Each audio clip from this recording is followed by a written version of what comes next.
সকলো যেহেতু DME non technical ৰিজাল্টৰ বাবে অপেক্ষা কৰি আছে যে কেতিয়া দিব নন টেকনিকেলৰ ৰিজাল্ট কেতিয়া দিব এটা কথা হ'ল কি এটা যেহেতু টেকনিকেলৰ অলৰেডি দিয়া গৈছে অলৰেডি টেকনিকেলৰ যেটো ৰিজাল্ট হেতু দিয়া গৈছে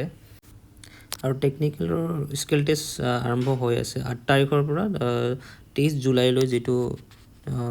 টেকনিকেলৰ যেটো স্কিল টেষ্ট হৈ আছে এটো চাব পাৰে যিবিলাক আছিল টেকনিচিয়ানৰ যিবিলাক পোষ্ট আছিল staff nurse technician radiotherapy technician CSS X ray technician modular laboratory technicians dresser এইবিলাক যেটো পোষ্টৰ যেটো হেৰি আছিল তেওঁলোকৰ অলৰেডি মানে স্কিল টেষ্ট হৈ আছে আৰু স্কিল টেষ্টটো যেটো 23 তাৰিখলৈ যেটো চলি থাকিব স্কিল টেষ্ট টেকনিচিয়ানৰ যেটো স্কিল টেষ্ট চলি থাকিব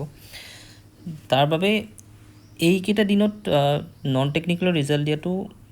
সম্ভৱ নহয় আৰু যেহেতু স্কিল টেষ্ট চলি আছে অলৰেডি টেকনিচিয়ানৰ যেটো স্কিল টেষ্ট চলিছে সেইবাবে এই সময়ত non টেকনিকেলৰ result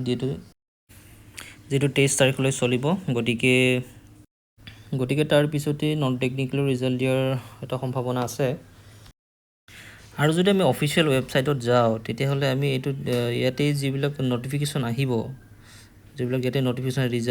result of nurse result of staff nurse result of get post ইয়াতে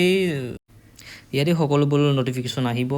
আৰু যদি 23 তাৰিখৰ পিছত যদি হয় তেতিয়াহ'লে ইয়াতে নটিফিকেশ্যন আহি যাব আপোনালোকে চাব পাৰিব ইয়াতে চেক কৰি অফিচিয়েল ৱেবছাইটত আহি পেলাই আৰু এটা কথা মনত ৰাখিব যে গ্ৰেড 3 নন টেকনিকেলৰ যেহেতু 765 পোষ্ট আছিল গতিকে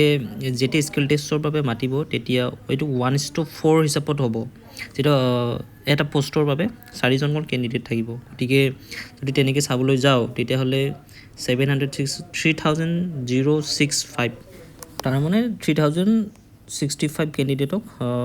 হেৰি কৰা হ'ব স্কিল টেষ্টৰ বাবে মাতা হ'ব ঠিক আছে আৰু যেতিয়াই ৰিজাল্ট দিব তেতিয়াই আপোনালোকে গম পাই যাব অফিচিয়েল ৱেবছাইটত